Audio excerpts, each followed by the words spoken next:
All right, we are on week 4, and we're going to discuss Cain and Abel tonight, but I was curious, not that this is not a quiz, but did anybody watch the video? I got the first, Mary watched the video. I know you did. probably half of it. And Dr. Del Packett, I had watched him before Yeah. on the Truth Project, which is so good, Yeah. a number of years ago. So when I saw his name, I thought, yeah, I've got it. It's really good. It's kind of in-depth, though, but it is really good. All right, Genesis 4. So now we are moving on after the fall of man in Genesis 3. Now we're moving on, and it says, "Now the man had relations with his wife Eve, and she conceived and gave birth to Cain. And she said, I have obtained a male child with the help of the Lord. And again, she gave birth to his brother Abel." One thing that's really important to point out here, a lot of time goes by in between where we had the fall of Adam and Eve, and the time when we get to Noah, which Noah is going to show up in chapter 6.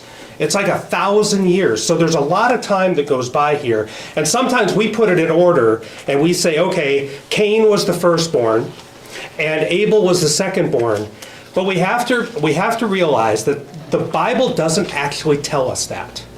The Bible tells us that they had relations and she gave birth to a child. It doesn't say it's the firstborn child. It's the child, okay? And I think it's important to point that out.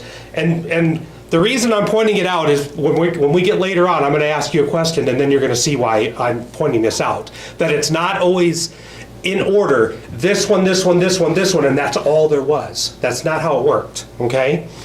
And again, she gave birth to her brother Abel. Now, Abel was a keeper of flocks, but Cain was a cultivator of the ground. See how much time passed right here? She gave birth to Cain, then she gave birth to Abel. Now they're telling what they do. One is a shepherd and one is a cultivator of the ground. Well, they weren't born that way.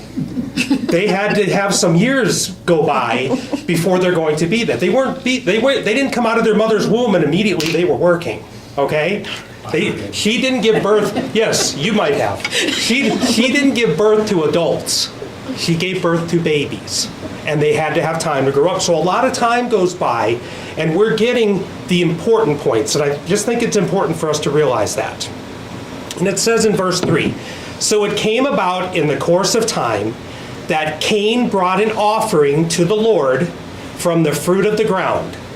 Abel, on his part, also brought an offering from the firstborn of his flock and from their fat portions.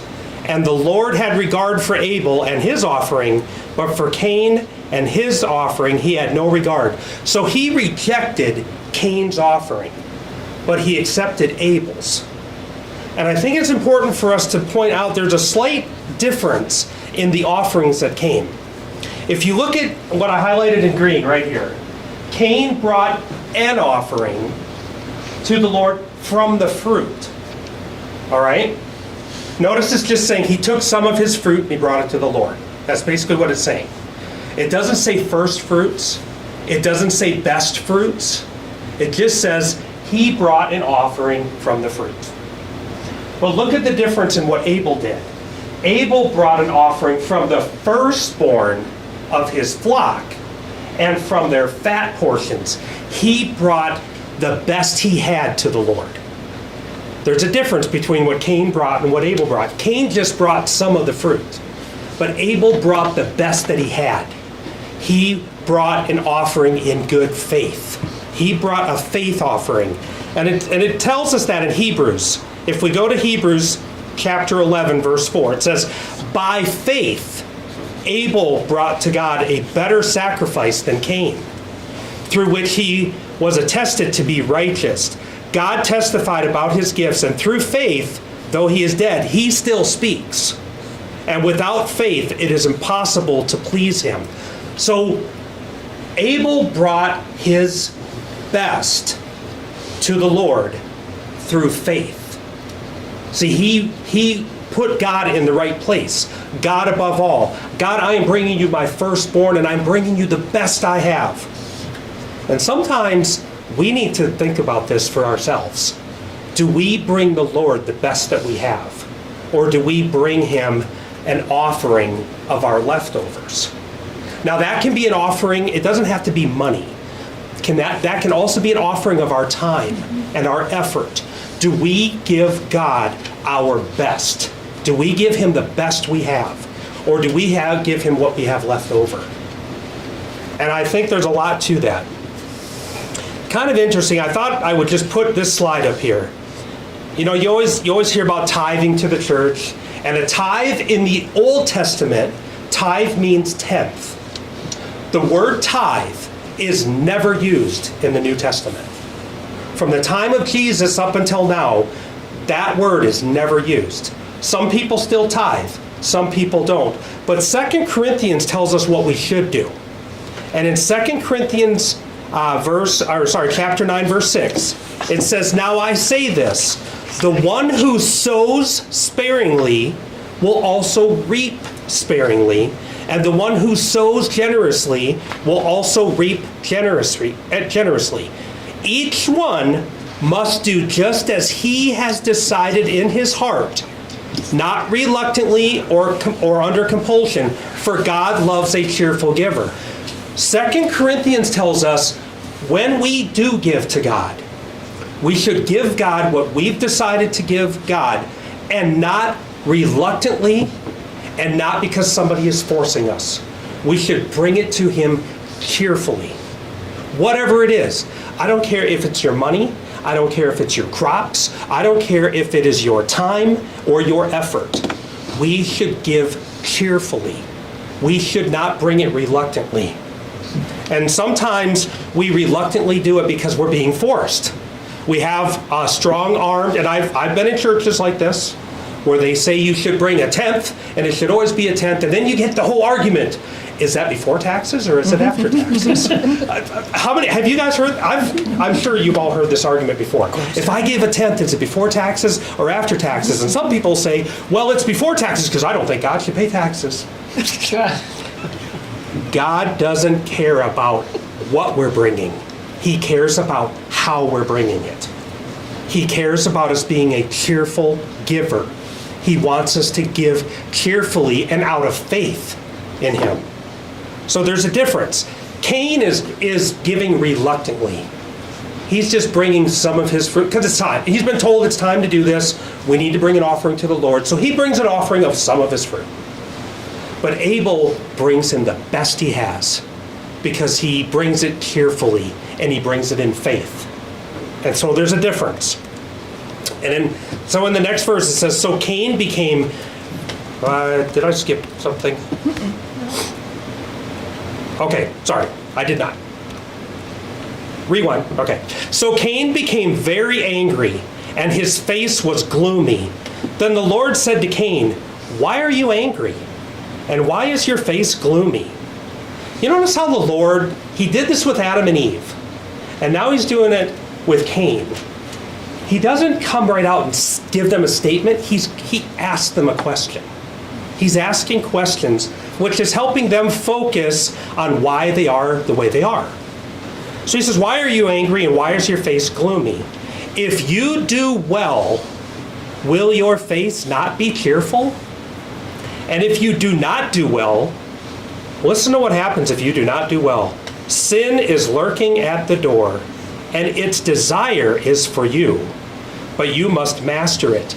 That word desire, do you remember last week we talked about Eve's desire will be for her husband? Meaning her desire was going to turn from God and turn and be towards her husband instead of for God. It's the same word.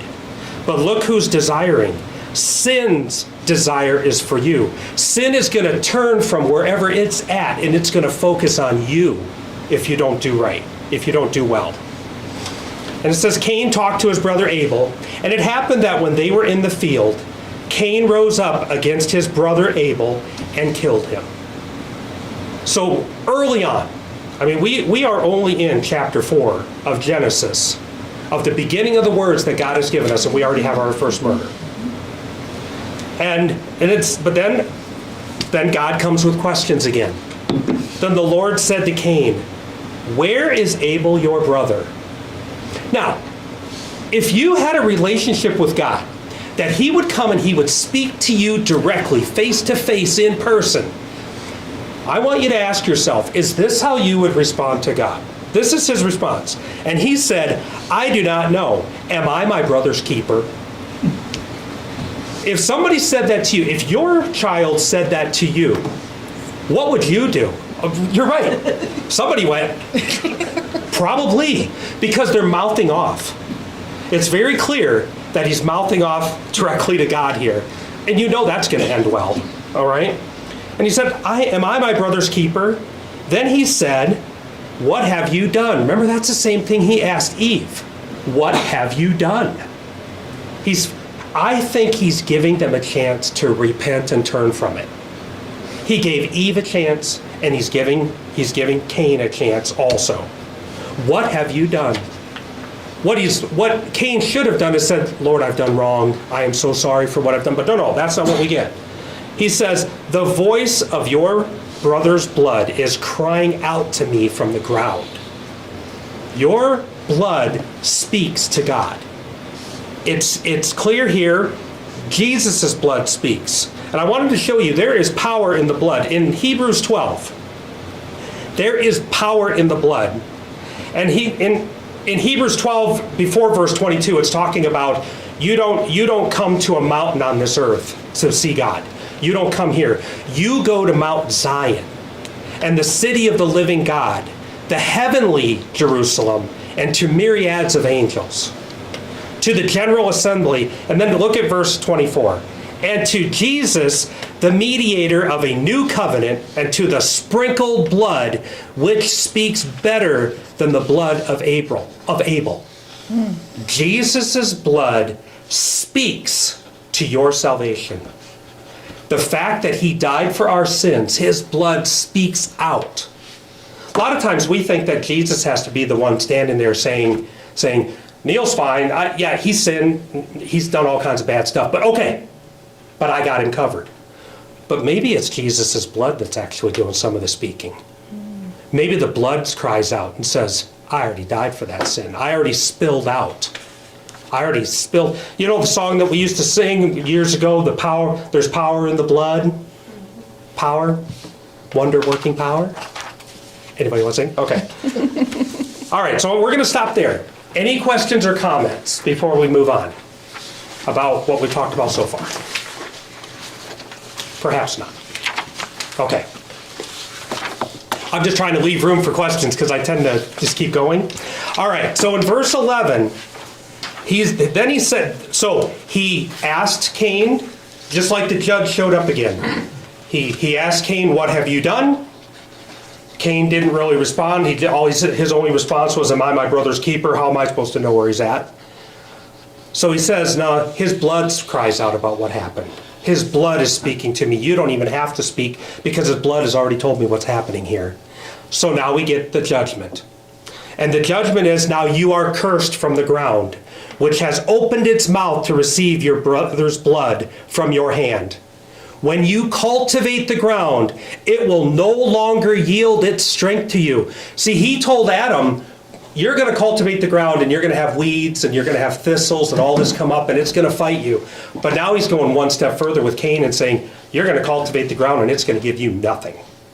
You are going to get nothing out of the ground when you cultivate it because of what you've done. He's taking it one step further.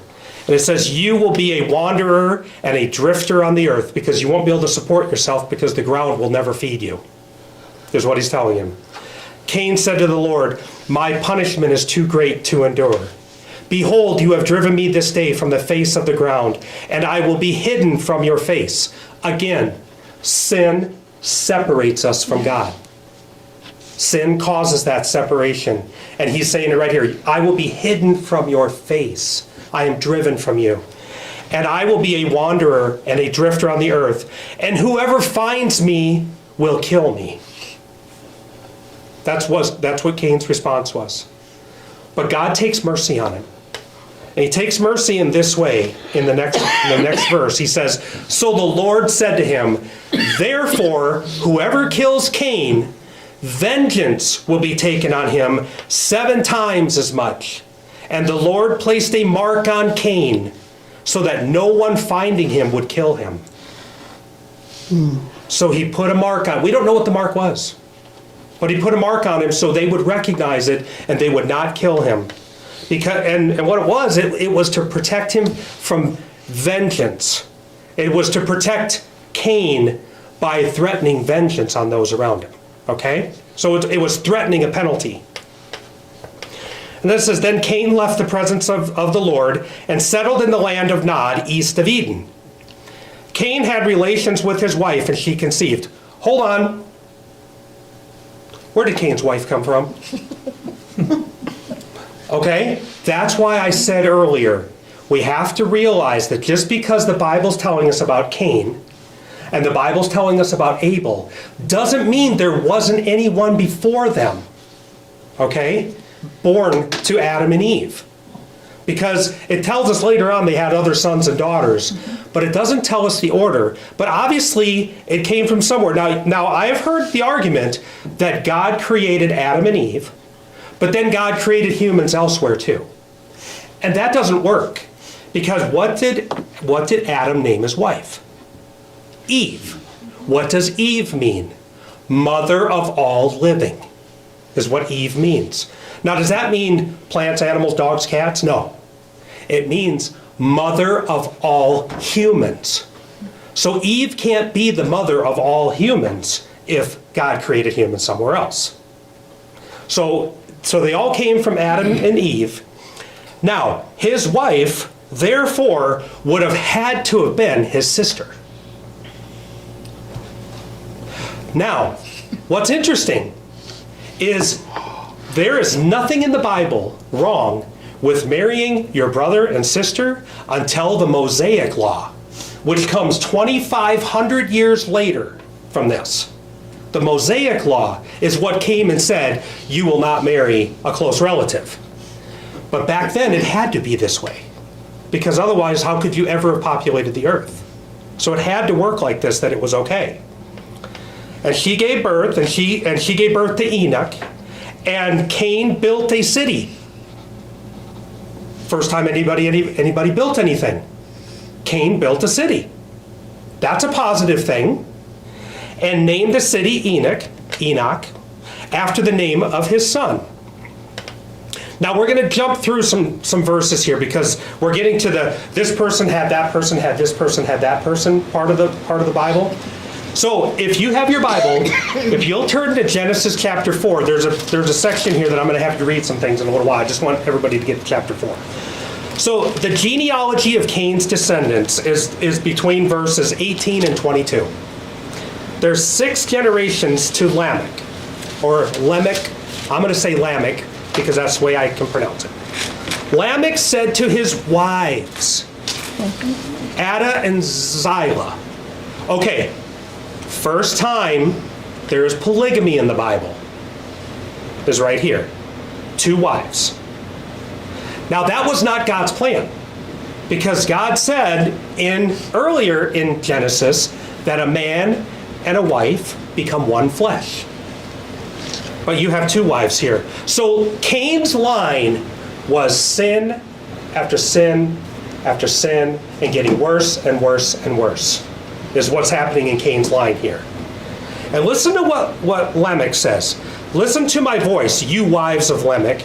Pay attention to my words. For I have killed a man for wounding me, and a boy for striking me. Now listen to what he says next. This is a pretty bold statement. If Cain is avenged 7 times, remember anyone who killed Cain, he would have vengeance on them 7 times over. If Cain is avenged 7 times, then Lamech 77 times. That's a pretty bold statement to say I am so much more important than Cain. Cain was going to be avenged 7 times. I'm going to be avenged 70 times 7. So 490 times I'm going to be avenged. But I want to show you a slight thing that happens in Matthew when Jesus... Oh, sorry, go ahead. So that's not just our 77? No, it's 77 times. Not 77 times. It's 77 times. And this is important because 77 times comes up in the Bible quite frequently, okay? Which is 490. That is the prophecy to the end of times also, is 77 times. But Jesus changes this. And this is why in Matthew chapter 18, Peter came up to him and said, how many times should I forgive my brother if they do something against me? And this is what Jesus says. This is part of that. Then Peter came up and said to him, Lord, how many times shall my brother sin against me and I still forgive him? See, this isn't vengeance now. Jesus is changing it from vengeance to forgiveness. Jesus changes it. See, in the Old Testament was vengeance. God will take vengeance if you kill me. God will take vengeance on you. Jesus is changing it to forgiveness.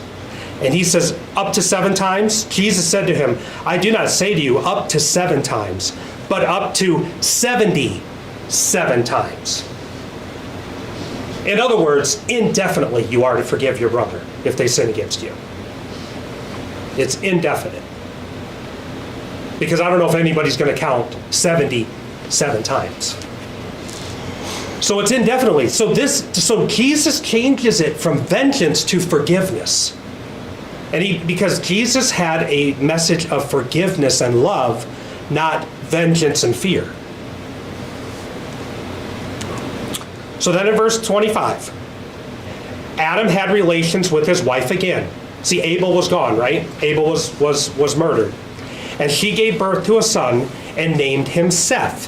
For she said, God has appointed me another child in place of Abel because Cain killed him.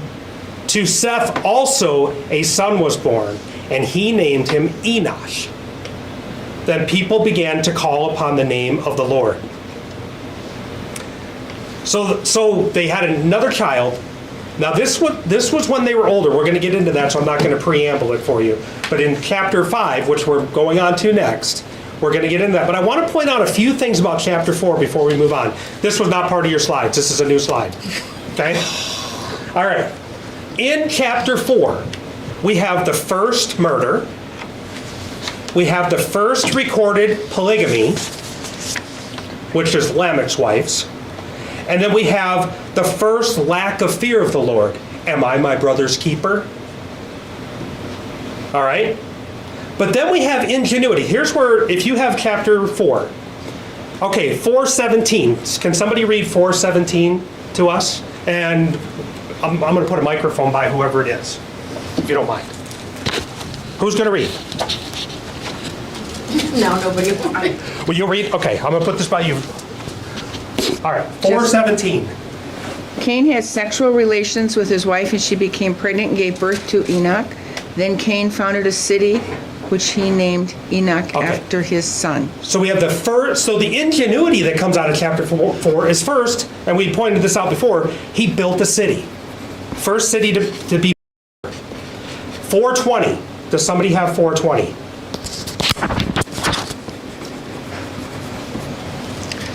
Anyone? I can do it. Okay, 4:20. Lamech and Ada had 2 sons, Jabal and Jubal. Their son Jabal was the first to live in tents and raise sheep and goats. Okay. Jubal was the first to play harps and flutes. Okay, harps and flutes. Okay, so we have tents.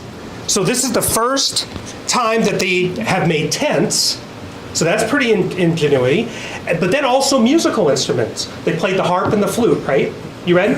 So the first musical instruments, the harp and the flute, came out of chapter 4 also. Okay, 4:22. This is the last one. I'll make somebody read. 4:22. Lane, thank you. Read it for us, please. There's some tough names. And as for Zillah, she also bore Tubal Cain, an instructor of every craftsman in bronze and iron. And the sister of Tubal Cain was Naamah. All right, so we have the first tools being used out of bronze and iron. So there's a lot of really good stuff that came out of this ingenuity that was caused because they no longer had the Lord just providing everything to them. So they had to use what God had given them to make the first city, to build tents, musical instruments, and tools. But I think we also have the first revival, because at the end of the chapter, it says, men began to call upon the name of the Lord after Seth and his son were born. They began to call upon the name of the Lord. See, they weren't calling on the name of the Lord when they were under Cain. They were living under their own vices. But once Seth came and Enosh, now we have them calling upon the name of the Lord again, which is a good positive to end chapter 4 on, is there. All right, I'm leaving a spot for questions and comments, if anybody has any. No? Mine still is, how do you know that's 77 times? Mine says 77-fold There you go. in my Bible. 77-fold. So 77 times, or 77 times, oh, it's still 490. So 77-fold. That's good. I'm glad that you had that. What number, what verse is that? What verse is that? What verse, Lane? 24. 24. 24. Mine says 77 times. Yeah. See, we run it together and go 77, but it's 77-fold. So 71-fold, 72-fold, 73-fold, and But so the way forth. the Bible, some of these Bible versions read, Yeah. You would have to go back, and we would have to go back to the original Hebrew to see how the Hebrew reads on it, and what the Hebrew is on it, which I did not do for tonight. come I on. know, slacking off. Okay, chapter 5. Can I give you a blank page? What are you looking at? We're done. Oh, We're going home. you must not have received this page, man. Did I not give you all the pages, Mary? I don't know. All right, so chapter 5. I don't either. Well, you can read it here if you'd like. Okay, He gave me what to print, guys, so I'm sorry. Says 70 and 7-fold. yeah, King James says 70 and 7-fold. Okay, that's how we know. So, what happened? Mine just says 7 times. I got verses 6 through 32. Okay, well, you missed a page somehow. So That's okay, just read it here. We'll get the page for you later. Okay, so chapter 5. This is the book of the generations of Adam. On the day when God created man, he made him in the likeness of God. He created them male and female, and he blessed them, and named them mankind on the day when they were created. When Adam had lived 130 years, he fathered a son in his own likeness, according to his image, and named him Seth. Now, when we look at the Bible, we see Cain, we see Abel, and we see Seth, and we think they happen like bang, bang, bang. Well, at 130 years old, he fathered Seth. So that's 130 years of living. A lot happened. That's like a lifetime and a half for us, or sometimes, in some cases, 2 lifetimes for us. A lot happens in that time frame. So that's why I'm saying it doesn't record every event that happens for that first 130 years, including all the children that they may or may not have had. And then it says, then the days of Adam, after he fathered Seth, were 800 years. And he fathered other sons and daughters. So all the days that Adam lived were 930 years, and he died. That's a long time. But notice how he died. Through sin, death entered the world. So he died. Now verses 6 through 32, I've summarized up here so we can get a feel for them without reading all the way through it. So you have Seth fathered Enosh at age 105. Now notice how many times you're going to see had other sons and daughters. Had other sons and daughters and died at 912 years. Enosh fathered Kenan at age 90, had other sons and daughters, and died at 905 years old. Kenan fathered Mahalalel at age 70, had other sons and daughters, and died at 910 years old. There's a lot of years going by here. But you notice how many of these great-great-great-grandfathers would have known their grandchildren because they lived so long. So Mahalalel fathered Jared at age 65, had other sons and daughters, and died at 895 years old. Notice by this timeline, Adam would still be alive because he lived 900 and some years. And we're only talking, look at 105 plus 90 is 195, plus 70, 265, plus 65, 330. So Adam would have still been alive here, okay? Jared fathered Enoch at age 162, had other sons and daughters. That phrase shows up 10 times, by the way. Had other sons and daughters, and died at 895 years old. Enoch fathered Methuselah at age 65, had other daughters and had other sons and daughters, and died at 365 years old. Methuselah fathered Lamech, not the same Lamech that we talked about before. The other Lamech was on Cain's side. This is a different Lamech. At age 187, had other sons and daughters, and died at 969. Lamech fathered Noah at age 182, had other sons and daughters, and died at 777 years old. Noah fathered Shem, Ham, and Japheth at age 500. Now, it's only giving us the lineage of these specific people for this reason right here. This is the genealogy of Jesus Christ. And if you would like, I will have Brenda send this to you all. I can send this schematic to all of you on email.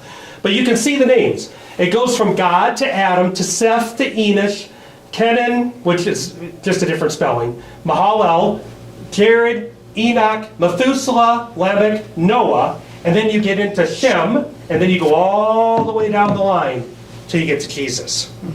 So he's starting to record the genealogy all the way up to Noah at this point, is where we're at this point. But we're going to find elsewhere that it just keeps going with the line. And that's why the genealogy is not meant to record the entire genealogy of the entire human race. It's meant to record the genealogy up to Noah and then all the way to Jesus Christ from there. That's what the genealogy in the Bible is doing, is it's recording these for us. Now I want to point out just a couple things here for you. Enoch. So back here, you'll see Enoch right here. He fathered Methuselah at age 65. Now Enoch, according to Jude, chapter 14, Enoch was a prophet. So when we look at the Bible, sometimes we think things are just randomly put together. And I'm going to prove to you tonight that things are not randomly put together in the Bible, in case you've ever had that thought. There is a plan all the way from day one of what God's doing here. And I'm going to show it to you. So Methuselah's name means his death shall bring, and the assumed part is judgment, is what his name means. And he is named by Enoch, the prophet. Methuselah fathered Lamech at 187 years old. Lamech fathered Noah at 182 years old. And Noah entered the ark at 600 years old. If you add all of those up, it's 969 years that Methuselah lived, and he died right before the flood. So tell me that that's not a prophetic thing here that's in the Bible right in front of us if we pay attention to it. Because it adds up to the age that Methuselah lived to, and it's all after the birth of Methuselah as named by Enoch the prophet, saying that his death shall bring judgment on the earth. And what is the flood? The flood is judgment on the earth when he's 969 years old. But it goes further than this. You remember all those names that we just looked at? I want to show you what they mean. This is what the lineage names mean. Adam means man. Seth means is appointed. Enosh means mortal. Kenan means sorrow. Mahalalel means the blessed God. Jared means shall come down. Enoch, to train. Methuselah, his death shall bring. Lamech means the despairing, and Noah equals rest. This is what their name means in Hebrew, okay? So if you read the names of the first people in Jesus Christ's line, it says, man is appointed mortal sorrow by the blessed God, who shall come down to train. His death shall bring the despairing rest. Now tell me that that doesn't have something to do with Jesus Christ. Because his death is going to bring those who are in despair rest. Rest comes through Jesus Christ. And this is what all of these first names that we just went through, all the way up to Noah, actually mean in Jesus' bloodline. Now tell me that that is not a plan that was in the Bible right from the start. I don't see how it could be anything but that. That's so cool. We're up to the questions or comments slide, but I thought I'd just leave that there for you. But are there questions or comments? I think this proves that there is a plan, and there was a plan from the start of how this was going to happen. Enoch died so much younger than everybody else. You said he was a prophet, so he must have completed his... what he Enoch. was prepared to do and died young. 365. Yeah. Everybody else was 800 or 900. Can you repeat what she said, Neil? She said Enoch died at a young age compared to all the other ones at 365 years old.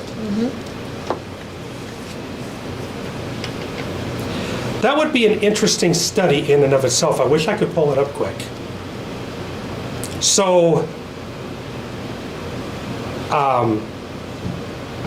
we'll do that some other time. Okay, but yes, it's a good point. It's a good point that he died at a much younger age than the other ones did. But he, as a prophet, brought this to us.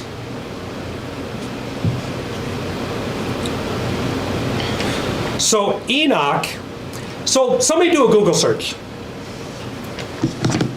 Do a Google search and say, what happened to Enoch?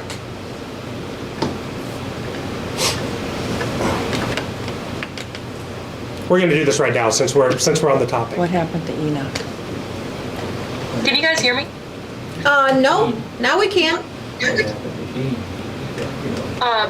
In my version of the Bible, it does say that in Genesis 5:24, Enoch walked faithfully with God, and then he was no more because God took him away. It doesn't necessarily say he died. Correct. Very good. Correct. That's the point that I was trying to get to. Enoch, it is believed, because it says that he walked faithfully with God. If you look at, what version of the Bible? What version? What translation? I Or, should say? yeah. I assume you were Savannah. Yeah, it's Savannah. It's the New International Version. Okay. Does someone have King James? What verse is that? 5, what was it? 524? Yes, 5:24. Okay. Does somebody have that in King James? 5:24. And Enoch walked with God, and he was not, for God took him out. For God took him. There are two Took him people. out. Took him out? Took him. Did you say took him I out, think it's Lane? an out. Took him out? Took him. He was nowhere because God Mine took says him took him away. away. Mine- Took him away. Okay. Okay, you got it? Are you getting the deal here? 524. Okay, that's the point. He was on this earth for 365 years. That's why. Enoch walked with the Lord, and he was taken. They have no proof of Enoch's death anywhere. He was taken by the Lord. There are two people recorded in the Bible that are taken by the Lord without dying. Enoch is one. Who's the other one? Elijah. Thank you. Elijah went up to the Lord in a I don't know. chariot of fire. Yes. Chariots of fire? There are two people. There are two people, Enoch and Elijah, who were taken up to the Lord without dying. So even though it's recorded as a death in this version I was looking at, I knew that wasn't what it should have said. But yes, he was taken. He was taken by the Lord, is what the wording is that's used. And as a prophet, that would make sense, because he walked with the Lord every day. So I just wanted to point this out, that I think this slide right here tells us a lot if you look up the meanings of the names. And we may continue to do this. As we run across other names in Genesis, we may look at the meaning of those names and how that ties together. But this is by no means a coincidence. It can't be. It would be impossible for this to be a coincidence. And you know what it also tells you? There's more to names than just this person had a kid and named him Matt, and this person had a kid and named him Matt. Sometimes you're named what you're named, and you have a purpose. And maybe you haven't figured out your purpose yet, but sometimes you have the name that you have for a reason. And it's not just because your parents decided to name you that. Because I'm sure it doesn't say that the Lord told them to name all these people. It doesn't, like for example, when Gabriel came to Mary, he told Mary, "You will name your son Jesus." And when Gabriel came to Zechariah, he said, "You will name your son John." There is no record in Genesis of God telling them what to name their children here. But look at what their names end up being. Look what it ends up meaning. And I just find that just part of God's plan. I mean, you're talking generation after generation after generation, all the way down to Noah, where the flood and the judgment comes. And then we're talking about the death shall bring the despairing rest. I just think that that's pretty impossible. So therefore has a purpose. All right. Any other questions or comments about any of this? That was a great thing about Enoch, though. I'm glad that you brought that I got up. another question. Yes. So, it doesn't matter that much, but do we know if these are all men or is there men and women in this? These names are men. These are all men. It goes through they record the son's line in Genesis, but obviously there was always a woman involved too. But they just follow the line with the men. And in fact, if you look at this lineage of Christ, that's what this entire lineage is going down, is what you have here. I think they are all named by the fathers for whatever reason. But when you get in the genealogy in Matthew, there are, 2 or 3 women? Yeah. Yes. Yeah. Yes. Matthew fills in some of the blanks. Right. Because obviously there are some, in this line of men, you have some incredible women that are just amazing people, that some of them even have their own books of the Bible. Right. So they're really incredible people. For example, Ruth is in here somewhere along this line. And at least I think. I might be wrong. But there are some incredible women along here too, but they just follow the men's line. And you have to remember that this is what it was like back then. Correct. This is what it was like back The then. culture was different. Yes. Yes. Yeah. Yeah, this was a completely different culture for sure. There's no doubt about that. Yeah. Boaz, and they had Obed, and then there's Jesse, in line to David. Yeah, you got Jesse here to David. Yep. Boaz. And then what it's really recording on this other side is it's recording the bloodline of Nathan, David's 2 sons, Solomon and Nathan. It's following the bloodline down to Joseph, and it's following the bloodline to Mary. Although Joseph's bloodline isn't really Jesus' bloodline. I'm not sure why they follow it that way, but they do. But you can see the names that go this direction down Solomon. You're following the line of Solomon down this direction. Good question, though. Other questions or comments or anything else? Because we're done otherwise. Okay.